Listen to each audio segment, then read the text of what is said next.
حضرت عبداللہ ابن عمر رضی اللہ تعالیٰ عنہ بیمار ہو گئے، شدید علیل تھے، طبیعت مبارک میں کمزوری آ گئی، کچھ کھانے کو دل نہیں کرتا تھا، گھر والے بار بار کہتے کچھ کھا لیجئے کچھ کھا لیجئے، نہیں کھاتے تھے۔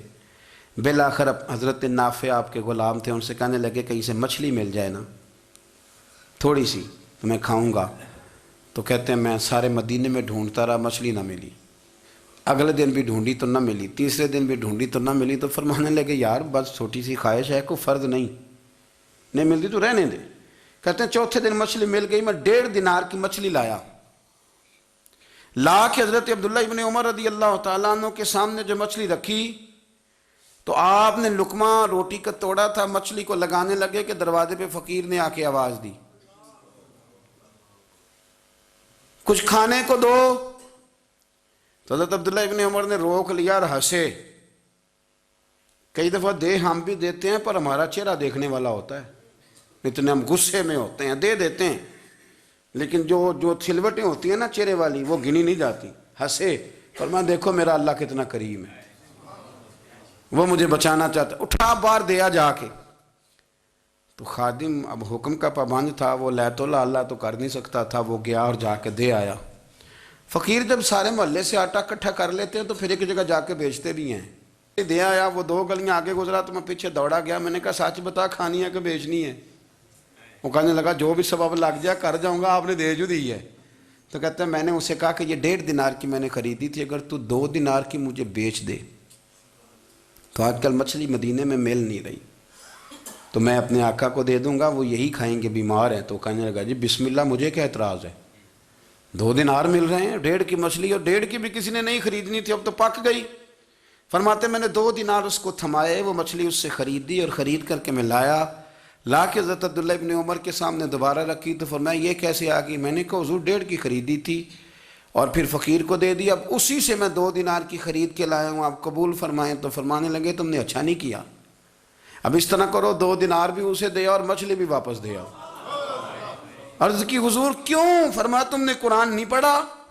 حضور پڑھا ہے۔ فرمایا رب فرماتا ہے لن تنالوا البر حتی تنفقوا مما تحبون، تم بھلائی کو اس وقت پہنچو گے جب اپنی پیاری چیز راہ خدا میں خرچ کرو گے۔ امام غزالی نے لکھا ہے، فرمانے لگے دیا، تو وہ حضرت نافع کہتے ہیں میں دینے گیا، دے کے واپس آیا تو کچھ پریشان تھا، کیونکہ مجھے بھی 4 دن ہو گئے تھے نا تلاش کرتے، تھوڑی طبیعت میں مایوسی تھی کہ اتنی محنت سے میں نے لایا اور آپ نے واپس کر دی۔ تو حضرت عبداللہ ابن عمر نے مجھے قریب بٹھایا، پھر مجھے تھپکی دی، فرمانے لگے پتر میں نے ویسے بھی کبھی جھوٹ نہیں بولا، اور آج کل تو میں ویسے ہی بیمار ہوں، ٹائم ہی نہیں، وقت ہی نہیں، موقع ہی نہیں جھوٹ بولنے کا، میں تجھے سچ بتاؤں مجھے مچھلی کھا کے اتنا سکون نہیں ہونا تھا جتنی اللہ کے راستے میں خیرات کھا کے مجھے سکون ہوا۔ تو تجھے تو میری راحت سے غرض ہے نا کہ مجھے راحت کیسے ہوتی ہے، تو مجھے سکون ملا ہے راہ خدا میں دے، میں نفسانی خواہش پوری کر لیتا تو یہ میرا نفس کل پھر مجھ سے مچھلی مانگتا، پرسوں کہتا نہیں چھوٹے گوشت کی یخنی بھی چاہیے۔ ہم لوگ الجھ گئے ہیں، بہت بڑے قیدی ہیں اپنے آپ کے، بڑے قیدی ہیں، سارا دن اپنی خواہشات کی تکمیل میں بھاگے رہتے ہیں، بڑے بڑے سونے نوجوان۔ میں ان پہ تنقید نہیں کرتا، مجھے ان پہ ترس آتا ہے، جب میں رات کے اندھیروں میں انہیں ٹیلی فون لے کے چوکوں میں کھڑے دیکھتا ہوں تو مجھے رحم آتا ہے، میں کہتا ہوں دیکھو نفس کی خواہش کے پیچھے یہ کیا مثلاً آخر کیا ہے اس میں، ایک عورت کے پیچھے تباہ کر لیا اپنے آپ کو، یعنی زیادہ سے یہ کوئی مقصود ہے، یہ کوئی مقصد حیات ہے جس کو مقصد بنا لیا ہے؟ میرے عزیز بات کو سمجھ لیں، اتنا خوبصورت آدمی ہے اور اتنا اس کا اونچا قد کاٹ ہے، اور کیا کس کے پیچھے یہ بھاگا ہوا ہے؟ بڑا سمجھدار، دانشور، عقل مند آدمی، ذی روح بندہ، لیکن اس کا سٹیٹس آپ یہ ملاحظہ کریں کہ وہ 20-40 ہزار کی خاطر جھوٹ بولتا ہے، دھوکہ دیتا ہے، فریب اور فراڈ کرتا ہے۔ ہم اپنی نفسانی خواہشات کے پیچھے اس طرح بھاگتے ہیں کہ ہم اصل سے رہ جاتے ہیں۔ میری باتوں کی سمجھ آ رہی ہے آپ حضرات؟ تھوڑا تھوڑا کر کے، ایک ایک کر کے ان کی باتیں کم مانیں۔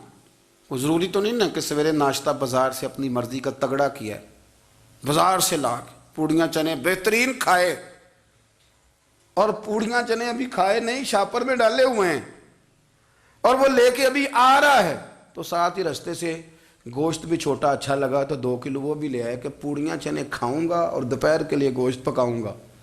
وہ پہلے یہ تو کھا لے صاحب، اس سے تو نجات پا لے۔ یہ پتہ نہیں ہضم ہوتا ہے کہ کچھ اور کرتا ہے تیرے ساتھ، لیکن وہ گوشت بھی ساتھ لے آیا۔ یعنی ٹیبل پہ، ناشتے کے ٹیبل پر بیٹھ کے فیصلہ ہو رہا ہوتا ہے کہ ہم نے کیا کھانا ہے، ہم نے کدھر جانا ہے۔ سنگیو یاد رکھو، باتوں کو سمجھو اور غور کرو۔ یہ تھوڑا تھوڑا کر کے جب ہم چھٹکارا حاصل کرنے کی کوشش کریں گے نا، چھٹکارا حاصل کرنے کی، کہیں جگہ سے، کسی جگہ سے اگر آپ کو تنبیہ ہوتی ہے نا، تنبیہ، اس میں بھی بڑا مزہ آتا ہے۔ اس میں بڑا، ہمارے ایک بزرگ تھے، تو ایک دن نا میں گیا تو کہنے لگے الحمدللہ آج میں بڑے سکون میں ہوں۔ میں نے کہا جی وہ کیا ہوا؟ کہنے لگے میں اپنے آپ کو بڑا پیر صاحب سمجھنے لگ گیا تھا، تو ایک وابڈا کے کسی آدمی سے کام تھا، تو میرے ایک دوست نے مجھے کہا کہ پیر صاحب اس کو ٹیلی فون کر دیں، سنا ہے آپ کا عقیدت مند ہے۔ میں نے اس بندے کو ٹیلی فون کیا تو کہتا ہے پیر صاحب میں عزت آپ کی بڑی کرتا ہوں پر یہ کام نہیں ہو سکتا۔ کہتے ہیں جب اس نے مجھے کہا نا تو کچھ بھی نہیں، تو مجھے بڑا مزہ آیا ہے، ورنہ میرا تو نفس پھول گیا تھا۔ میں تو سمجھتا تھا کہ جو میں کہتا ہوں ویسے ہی ہو جاتا ہے۔ کہتے اس نے تھوڑا سا نا مجھے لیول میں کیا ہے، مجھے مزہ آیا۔ یہ لوگ نا اپنے اوپر بوجھ ڈالتے تھے، یہ تھوڑا تھوڑا پیچھے ہٹتے تھے، یہ سمجھتے تھے کہ اس طرح تو ہماری تکمیل رہ جائے گی۔ صبح سے شام تک اگر اسی نفس کی باتیں مانتے جائیں گے تو خرابی کرے گا۔ دولت کا نشہ ہے بھائی، دولت کٹھی کرنے والا کسی جگہ سیر نہیں ہوتا، حسن کا نشہ ہے، حسن کا نشہ ہے۔ حضرت ابوبکر شبلی رحمۃ اللہ علیہ فرمایا کرتے تھے جو تیری بیٹی کو خوبصورت سمجھ کے اس کے ساتھ نکاح کرنا چاہے اسے بیٹی نہ دینا۔ حضرت جی کیوں؟ فرمایا حسن تو تھوڑے دن کے بعد ختم ہو جائے گا، پھر وہ اس کی قدر نہیں کرے گا، وہ تو کہیں اور منہ مارتا پھرے گا۔ حضرت ابوبکر شبلی رحمۃ اللہ تعالیٰ علیہ کی بیٹی خوبصورت تھی، ایک نوجوان کہنے لگا میرا نکاح کر دیں۔ آپ فرمانے لگے پتر تو 1 مہینے کے بعد آنا، کر دوں گا۔ بڑی موٹی تازی خوبصورت صاحبزادی، تو حضرت نے اسے دوائی کھلائی، اسے پخانے لگ گئے۔ جو پخانہ کرتی ایک مٹکے میں سنبھال دیتے۔ تھوڑا وقت گزرا تو وہ ہڈیوں کا پنجر بن گئی، مہینے بھر میں دست اتنے آئے کہ کمزور ہو گئی۔ تو ابوبکر شبلی 1 مہینے کے بعد نوجوان کو بلایا، فرمایا ادھر آ تیرا نکاح کروں۔ بچی دکھائی تو وہ کمزور بستر پہ پڑی، فرمایا شادی کر۔ کہنے لگا اس سے نہیں میں نے کرنی۔ فرمایا یہ وہی ہے؟ کہنے لگا جی نہیں۔ فرمایا تو کہتا تھا مجھے عشق ہے، کدھر گیا تیرا عشق؟ کہنے لگا حضرت صاحب آپ کیسی بات کر رہے ہیں؟ فرمایا ادھر آ۔ پھر وہ مٹکا جس میں گند رکھا تھا وہاں لے گئے، فرمانے لگے تیرا اس کے ساتھ عشق تھا، یہ ہے تیرا عشق۔ فرمایا اسے تو میں 4 دن روٹی کھلاؤں گا پھر تندرست ہو جائے گی، لیکن میں دیکھنا چاہتا تھا کہ تو میری بیٹی سے پیار کرتا ہے یا اس کے چہرے پہ آنے والی کچھ وقت کے لیے سرخی سے پیار کرتا ہے، اس لالی سے پیار کرتا ہے جو جوانی کے وقت بچوں اور بچیوں پہ آتی ہے۔ کس چیز کے دل دادا؟ یعنی کیا مطلب؟ نفس کی غلامی، سراسر غلامی، اور پلٹ پلٹ کے اور بڑے بڑے سیانے بندے چھوٹی سی خواہش کے لیے، بڑا سمجھدار آدمی، بڑا سیانا بندہ۔ میں ایک بڑے بزرگ عالم تھے، میں ایک دفعہ ملنے گیا تو پائے پکا رہے تھے، خود پائے پکا رہے تھے، تو وہ بڑے پیار کی بات ہوتی ہے نا جی، تو تامت باندھی ہوئی اور بڑی جناب خستہ حالی، اور وہ پائے پکا رہے ہیں۔ تو میں نے ان سے کہا، میں نے کہا حضرت جی پائے تو کسی اور نے بھی پکا لینے تھے، آپ بخاری لے کے بیٹھتے، چلو میری طرح کا کوئی بندہ آپ سے استفادہ بھی کر لیتا۔ اب پائے آپ لائیں گے، پھر پکائیں گے، پھر آپ کھائیں گے، تو یہ تو 24 گھنٹے آپ کسی کام میں گزر جائیں گے۔ تو یہ ایک چھوٹی سی خواہش کے لیے، میں کسی چیز کو حرام نہیں کہہ رہا، قرآن پاک کی جو آیت پڑھی ہے صرف اس کی تفسیر آپ کے سامنے عرض کر رہا ہوں۔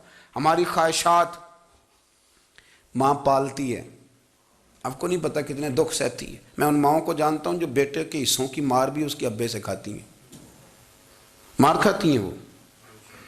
ایک خاتون ایک کان سے سنتا نہیں، میرے پاس ایک دفعہ آئی، کہنے لگی 60 لگ گئی سی، کوئی دعا کر دیں یا کوئی وظیفہ پر، ڈاکٹر کہتے ہیں ٹھیک نہیں ہو سکتے۔ میں نے کہا باجی صحیح بتاؤ مسئلہ کیا ہے؟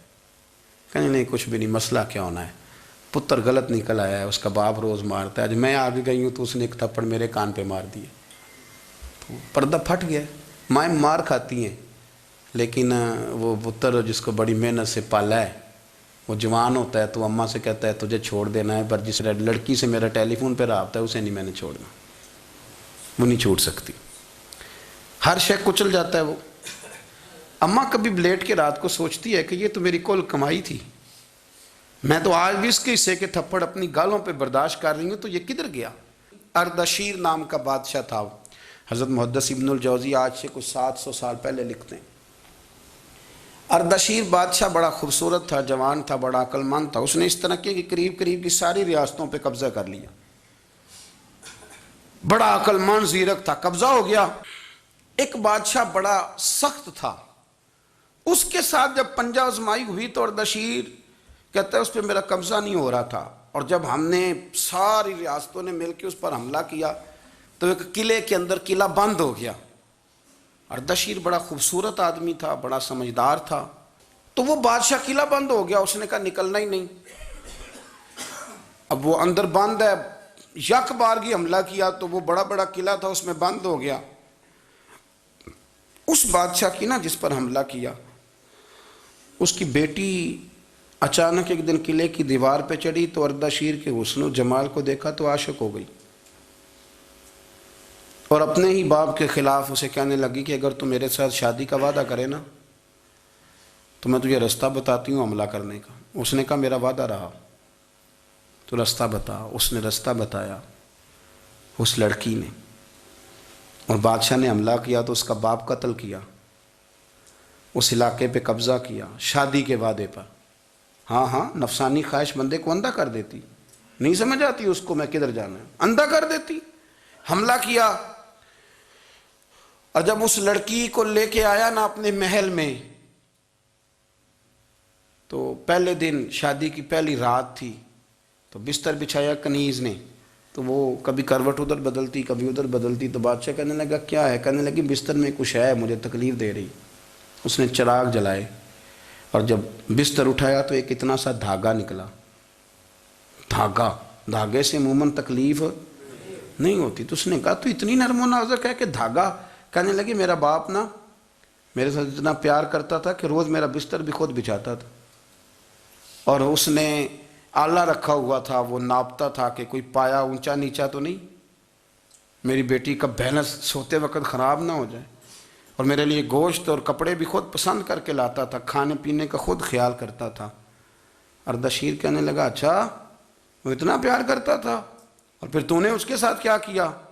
کہنے لگا بلاؤ کنیزوں کو بلایا، فرمایا اس کو اٹھاؤ اور جلاد کے پاس لے جاؤ، اسے کہو کہ اس کے بال ایک گھوڑے کے ساتھ باندھے، پیر دوسرے گھوڑے کے ساتھ باندھے، اور ایک گھوڑا ادھر بھگا دے، کدھر بھگا دے۔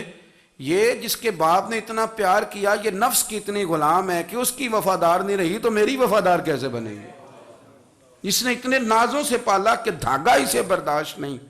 او یارو یاد رکھو، اگر نفس کی غلامی کرو اور بڑے بڑے وفاداروں کو چھوڑ کے غلامی کرو تو پھر کہو وفادار مل جائیں، کوئی بول وا لڑا نہ بول بیٹھی ہوں خسم ناراض بڑ بولیاں دے، کہاں سر کھائے تے بلبل ٹھنڈ پائے، بڑے فرق نہیں سجنا بولیاں دے، جڑیاں خسماں دی وچ رضا وسن، پاگ جاگ جاندے انہاں گولیاں دے، آپ ادلیاں نو سردار پین تکے تے شرما والیاں نو چوٹے ڈولیاں دے۔